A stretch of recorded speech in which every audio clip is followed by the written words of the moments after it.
The Israelites are now convinced that Moses was sent from God. He must now go to Pharaoh and tell him to let his people go. But the Pharaoh does not like this request and increases the workload of the Israelites. Moses gets blamed for all this hardship and he cries out to the Lord. The Lord tells him to hold fast and go back to Pharaoh and show him these signs. Will these signs be enough to convince Pharaoh to let the people go? Let's find out.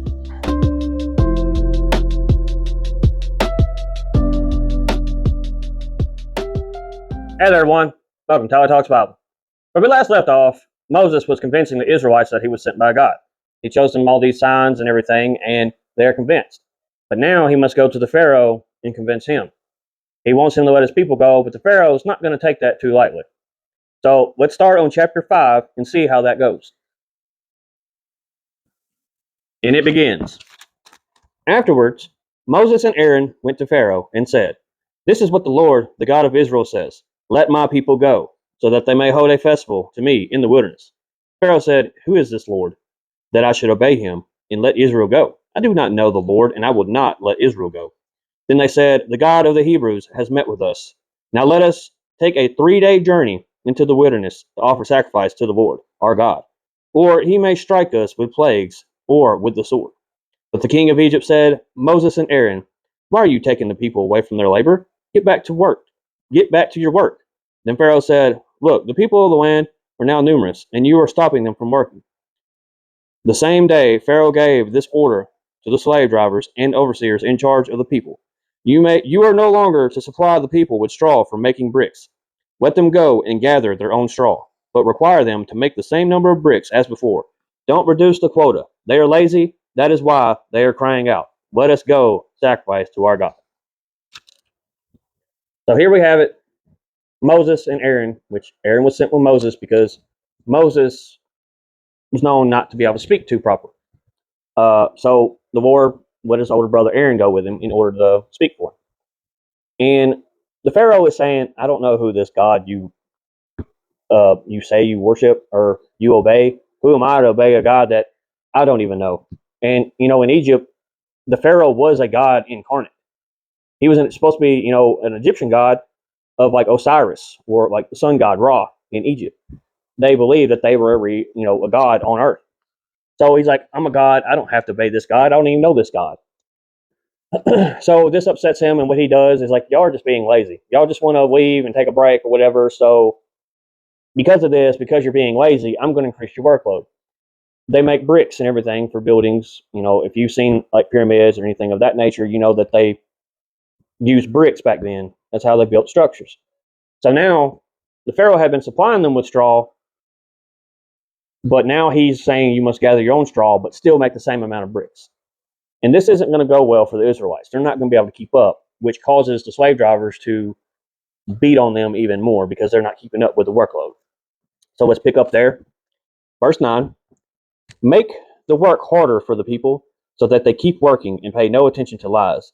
Then the slave drivers and overseers went out and said to the people, "This is what the Pharaoh says. I will not give you any more straw. Go and get your own straw wherever you can find it, but your work will not be reduced at all." So the people scattered all over Egypt to gather stubble to use for straw. The slave drivers kept pressing them, saying, "Complete the work required of you for each day, just as when you had straw." And Pharaoh's slave drivers beat the Israelites. Overseers they had appointed, demanding, "Why haven't you met your quota of bricks yesterday or today as before?" Then the Israelite overseers went and appealed to Pharaoh. "Why have you treated your servants this way? Your servants are given no straw, yet we are told to make bricks. Your servants are being beaten, but the fault is with your own people." Pharaoh said, "Lazy, that's what you are, lazy. This is why you keep saying, 'Let us go and sacrifice to the Lord.' Now get to work. You will not be given any straw, yet must produce your full quota of bricks." The Israelite overseer realized they were in trouble when they were told, "You are not to reduce the number of bricks required of you for each day." When they left Pharaoh, they found Moses and Aaron waiting to meet them. And they said, "May the Lord look on you and judge you. You have made us obnoxious to the Pharaoh and his officials, and have put a sword in their hands to kill us." So now the Pharaoh has been pressing them, the slavers. They're punishing them severely. They're telling them, "Hey, you have to gather your own straw and make your bricks," but they're not able to keep up. So they're being beaten, they're being tortured, and the Pharaoh still calling them lazy. These Israelite overseers, the overseers were, they were like in lead of a group of these slaves of the Israelites, but it also had free people in there as well. And it didn't really say the free people really had to keep up with the same amount, but it's all really directed towards the Israelites. And because of this, the overseers go to the Pharaoh and say, hey, what's up? They're like, you want to do this, you want to do that. So they go and seek out Moses and Aaron and blame them. They're saying, this is your fault. We're here trying to do work, and you come along telling him we need to go out here and do this and go praise and give sacrifice, and he's not wanting to let us do it. So now we're having to work harder, and we're getting beaten because we're not able to keep up. And it's going to affect Moses. He's going to, it's going to be hard on him to see these people in this state when he's been told, hey, go to the Pharaoh and tell him to let the people go. But he's going to cry out to God to see what God has to say. Moses returned to the Lord and said, why, Lord, why have you brought trouble on these people? Is this why you sent me? Ever since I went to Pharaoh to speak in your name, he has brought trouble on this people. You have not rescued your people at all. And it's just going to jump right into chapter 6 from there. Then the Lord said to Moses, now you will see what I will do to Pharaoh. Because of my mighty hand, he will let them go. Because of my mighty hand, he will drive them out of his country. God also said to Moses, I am the Lord. I appeared to Abraham, to Isaac, and to Jacob as God Almighty. But by my name, the Lord, I did not make myself fully known to them. I also established my covenant with them to give them the land of Canaan, where they resided as foreigners. Moreover, I have heard the groaning of the Israelites, whom the Egyptians are enslaving, and I have remembered my covenant. Therefore say to the Israelites, I am the Lord, and I will bring you out from under the yoke of the Egyptians. I will free you from being slaves to them, and I will redeem you with an outstretched arm and with mighty acts of judgment. I will take you as my own people, and I will be your God. Then you will know that I am the Lord your God, who brought you out from under the yoke of the Egyptians. And I will bring you to the land I swore with uplifted hand to give to Abraham, to Isaac, and to Jacob. I will give it to you as possession. I am the Lord. Moses reported this to the Israelites, but they did not listen to him because of their discouragement and harsh labor. Then the Lord said to Moses, go to Pharaoh, king of Egypt, to let the Israelites go out of his country. But Moses said to the Lord, if the Israelites will not listen to me, why would Pharaoh listen to me, since I speak with faltering lips?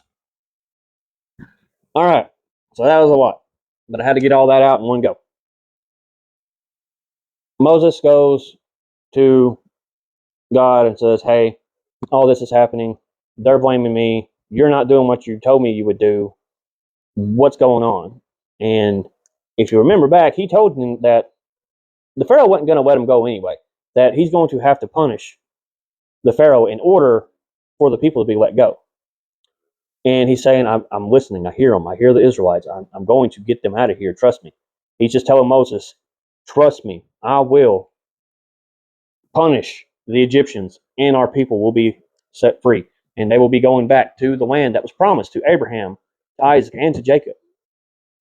And Moses is saying, though, the Israelites won't listen to me. What makes you think the Pharaoh will listen to me? And it brings up, I speak with a faltering tongue, meaning that Moses had a stutter. That's the whole reason why Aaron's going with him. So Aaron is still going to be there to help speak for him. The rest of this chapter, though, is a genealogy, and like I've said before, I'm not going to read out a bunch of names for y'all and bore y'all with that content. Feel free to go and read it on your own. And it's basically just talking about all the sons of Jacob, Israel, and his sons and their sons. It's just basically saying, okay, all these people, the 12 sons of Jacob, were in Egypt, and this is where all these people are coming from. That's basically what this genealogy is all saying. I'm going to pick up right here on, because that goes from verse 13 all the way to verse 25. So I'm going to pick up on verse 26 and read from 26 to 30. And it says, it was this Aaron and Moses to whom the Lord said, bring the Israelites out of Egypt by their division. They were the ones who spoke to Pharaoh, king of Egypt, about bringing the Israelites out of Egypt, the same Moses and Aaron. Okay, then it goes on to say, Aaron speaks for Moses. Now when the Lord spoke to Moses in Egypt, he said to him, I am the Lord. Tell Pharaoh, king of Egypt, everything I tell you. But Moses said to the Lord, since I speak with faltering lips, why would Pharaoh listen to me? So again, just reiterating what it said in verse 12 that he speaks with faltering lips. Why is the Pharaoh going to listen to me? So now this is where Aaron's really going to step in and speak on his behalf. And this is going to start up chapter 7. Then the Lord said to Moses, See, I have made you like God to Pharaoh, and your brother Aaron will be your prophet. You are to say everything I command you, and your brother Aaron is to tell Pharaoh to let the Israelites go out of his country. But I will harden Pharaoh's heart, and though I multiply my signs and wonders in Egypt, he will not listen to you. Then I will lay my hand on Egypt, and with mighty acts of judgment I will bring out my divisions, my people, the Israelites. And the Egyptians will know that I am the Lord, when I stretch out my hand against Egypt and bring the Israelites out of it. Moses and Aaron did just as the Lord commanded them. Moses was 80 years old, and Aaron was 83 when they spoke to Pharaoh. So here it's saying that this is what you're going to do. See, he gave all the signs to the Israelites, with the snake and everything. So now he's telling him, hey, you're going to appear like God to Pharaoh. You're going to be like an angel of God. And Aaron's going to be your prophet. So what a prophet does is a prophet kind of speaks on behalf of God. So therefore, Moses is going to be like God. Aaron's going to be his prophet. So Aaron will speak on behalf of Moses. And here it's foreshadowing some stuff that's going to come.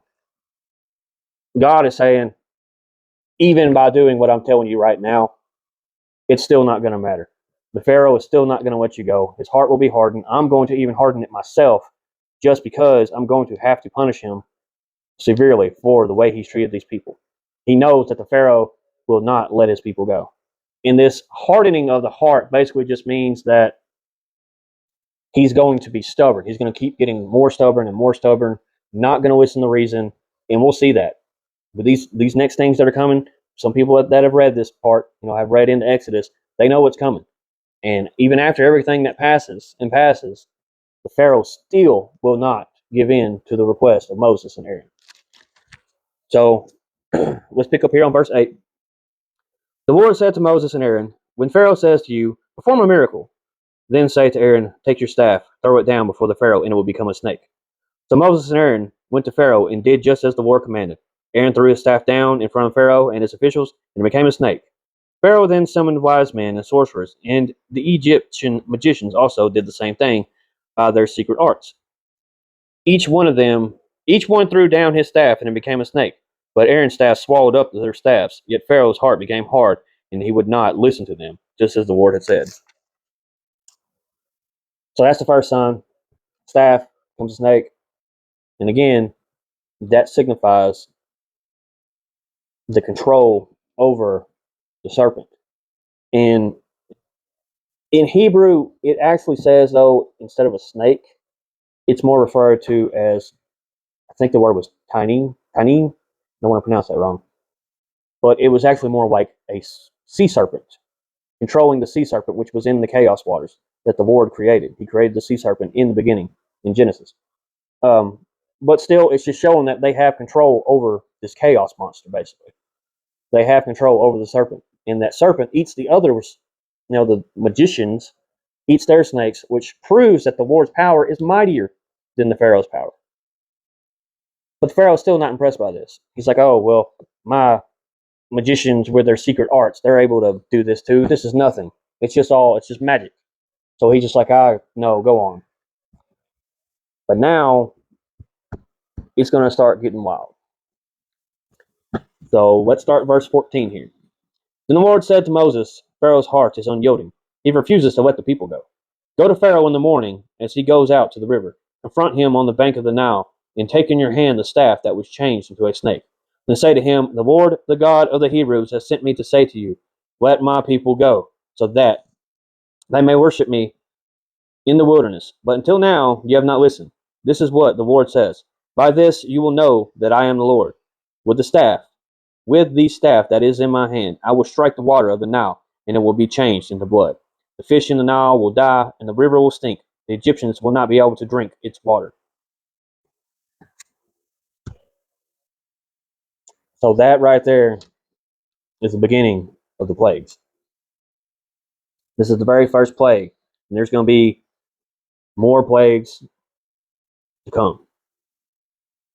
he turns the Nile into blood, and it's going to cause fish to die. The Egyptians aren't going to be able to drink it, and it's going to say that it's going to affect a large area, but it doesn't say that. I mean, the Israelites were okay in this time, so it didn't affect them, but it was affecting all of Egypt.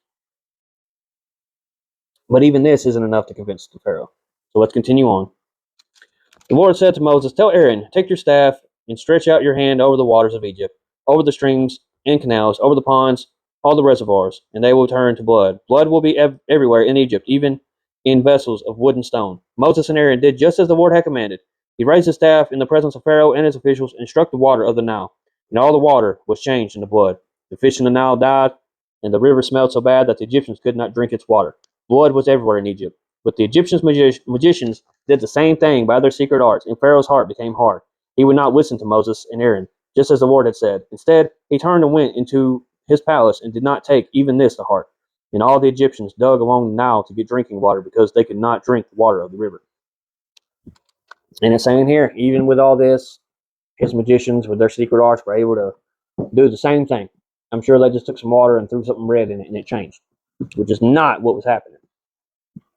And you got to think in these times, like, I guess it's a Pharaoh because he thinks he's so powerful that he's a god, that this doesn't really mean anything. These guys can do the same thing. But can you think about it on a massive scale? He turned a river into blood. And not only the river, it's saying that anything that had water in it, any vessel in Egypt that had already come out of the river turned to blood as well. And the Pharaoh was still not convinced after this first one. But God said this would happen. God said that his heart would harden, that he would pay no mind to it, and it's going to take him stretching out his arm several times in order for Pharaoh to be convinced. And it does put it in this little fact here in this last verse that the Egyptians were able to dig around the Nile and still find fresh water. So that's how they survived, because it was 7 days before it was put back to normal. Chapter 8, it's going to be another plague. 7 days passed after the Lord struck the Nile. Then the Lord said to Moses, "Go to Pharaoh and say to him, 'This is what the Lord said. Let my people go, so that they may worship me. If you refuse to let them go, I will send a plague of frogs on your whole country. The Nile will teem with frogs. They will come up into your palace, in your bedroom, and onto your bed, into the houses of your officials, and on your people, and into your ovens and kneading troughs. The frogs will come up on you and your people and all your officials.' Then the Lord said to Moses, 'Tell Aaron, stretch out your hand with your staff over the streams and canals and ponds, and make frogs come up out of the land of Egypt.'" So the next plague, which it kind of makes sense, it will come right after the Nile. Frogs start coming out of the Nile, and they are just everywhere. Everywhere. Everywhere you look, there's a frog. And it's just going to keep getting worse. So the frogs were the second plague. So we got the blood, turned the Nile into blood, then we got the frogs. And notice, there's a lot of depictions I've noticed, like in movies and things like that, that it depicts Moses doing all these things. But Moses is telling Aaron, and Aaron is the one here that's actually performing these acts, these outstretched arm gestures, to perform these wonders, as the Lord calls it. But now they're plagues. So let's pick back up here on verse 6. So Aaron stretched out his hand over the waters of Egypt, and the frogs came up and covered the land. But the magicians did the same thing by their secret arts. They also made frogs come up on the land of Egypt. Pharaoh summoned Moses and Aaron and said, "Pray to the Lord, take the frogs away from me and my people. Now let your people go to offer sacrifice." Moses said to Pharaoh, "I leave to you the honor of setting the time for me to pray for you and your officials and your people, that you and your house may be rid of the frogs, except for those that remain in the Nile." "Tomorrow," Pharaoh said. Moses replied, "It will be as you say, so that you may know there is no one like the Lord our God. The frogs will leave you in your house, your officials, and your people. They will remain only in the Nile." So now the Pharaoh's like, "Okay, but if you get these frogs out of here, y'all can go. We'll let y'all go. That's fine. Just get these frogs out of here." But Pharaoh's going to go back on that. Pick back up here on verse 12. After Moses and Aaron left Pharaoh, Moses cried out to the Lord about the frogs he had brought on Pharaoh. And the Lord did what Moses asked. The frogs died in the houses, in the courtyards, in the fields. They were piled in the heaps, and the land reeked them.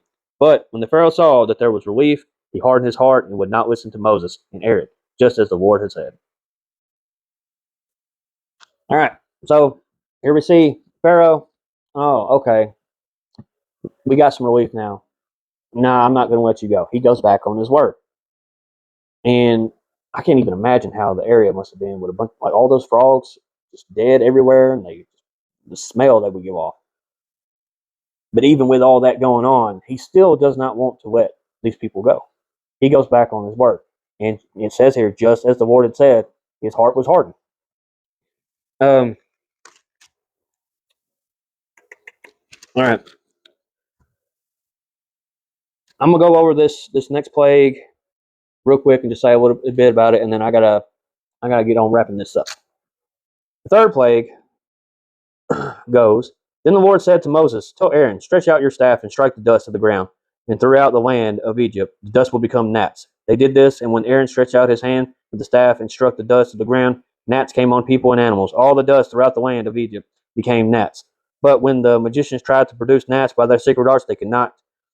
Since the gnats were on people and animals everywhere, the magicians said to Pharaoh, This is the finger of God. But Pharaoh's heart was hardened, and he would not listen, just as the Lord had said. Here we go. For once, with this plague right here, when it says gnats, I'm in the South. I know my idea of a gnat, what it is. It's just a swarm of different insects, is what it really is. Uh, but the magicians couldn't reproduce it. And they're saying that even the magicians are now saying, oh, this is the power of God, the Lord. And anytime you're seeing this Lord or God or things of that nature, because when they wrote these, well, we call them chapters, when this was written, they had a fear of actually saying the name Yahweh out loud because it was a fear that they were going to say the name Yahweh in vain. So this is where we get the whole Lord and capital G God from. I think I'm actually going to make a video about that. So I'm gonna keep that a little short right there. Um, so they can't recreate it. So now they're freaking out. Now we got the fourth plague. Then the Lord said to Moses, Get up early in the morning and confront Pharaoh as he goes to the river and say to him, This is what the Lord says, Let my people go, so that they may worship me. If you do not let my people go, I will send swarms of flies on you and your officials, on your people, and into your houses. The houses of the Egyptians will be full of flies, even the ground will become covered with them. But on that day, I will deal differently with the land of Goshen, where the people live, where my people live. No swarms of flies will be there, so that you will know that I, the Lord, am in this land. I will make a distinction between my people and your people. This sign will occur tomorrow. And the Lord did this. Dense swarms of flies poured into Pharaoh's palace and into the house of his officials throughout Egypt.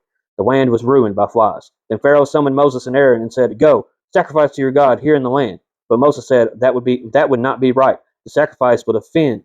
The sacrifice we offer the Lord our God would be detestable to the Egyptians. And if we offer sacrifice that are detestable in their eyes, will they not stone us? We must take a 3-day journey into the wilderness to offer sacrifice to the Lord our God, as he commands us. Now it's starting to show signs that the Pharaoh is beginning to get overwhelmed by what's going on with all these flies coming in, and it even makes mention too that all the flies were in Egypt. This is the first mention of a distinction between the Israelites and Egypt being affected by the plagues. We can go ahead and assume that the Israelites weren't affected by the first three, but the fourth one here is where it's actually making a distinction that it's not going to affect them. Uh, But it makes mention, he says, hey, the Pharaoh's like, go ahead, make a sacrifice here. Do what you got to do so, we can get this over with. But Moses is like, we can't do that here. The way we sacrifice and stuff, it would be detestable to the people. And if the Egyptians see us doing this, they're going to try to kill us. So they're saying we can't do that. We have to go out into the wilderness to do it. But Pharaoh is still going to say no. It says, Pharaoh said, I will let you go to offer sacrifice to the Lord your God in the wilderness, but you must not go very far. Now pray for me. Moses answered, As soon as I leave you, I will pray to the Lord, and tomorrow the flies will leave Pharaoh and his officials and his people. Only let Pharaoh be sure that he does not act deceitfully again by not letting the people go to offer sacrifice to the Lord. And Moses left Pharaoh and prayed to the Lord, and the Lord did what Moses asked. The flies left Pharaoh and his officials and his people. Not a fly remained, but this time also Pharaoh hardened his heart and would not let the people go. So even after hearing Moses say, we can't do that, it'll be detestable to the people around here, Pharaoh tries to say, okay, well, you can leave Egypt, just don't go too far. We don't want you to go too far. And Moses is like, don't be deceitful. Don't go back on us again. You said we could go once before, and now you've taken it back. And of course, his heart was hardened. He becomes more stubborn. Flies go away, and the Pharaoh's like, no, I changed my mind. I changed my mind. I'm not going to let y'all go. So that's going to be it for now. I'm just going to make these like different parts of Exodus. It's 40 chapters long, and this is part 2 of Exodus. I'm on chapter 8. Um, it's going to be broken up into several different parts for sure. Because a lot of, back in Genesis, I could break it up into sections by who it was talking about. But this is going to be talking about a group of people that's going to be following Moses. But with all that said, this is part 2 of Exodus. I want to thank you for your time. Thank you for watching. And as always, God bless.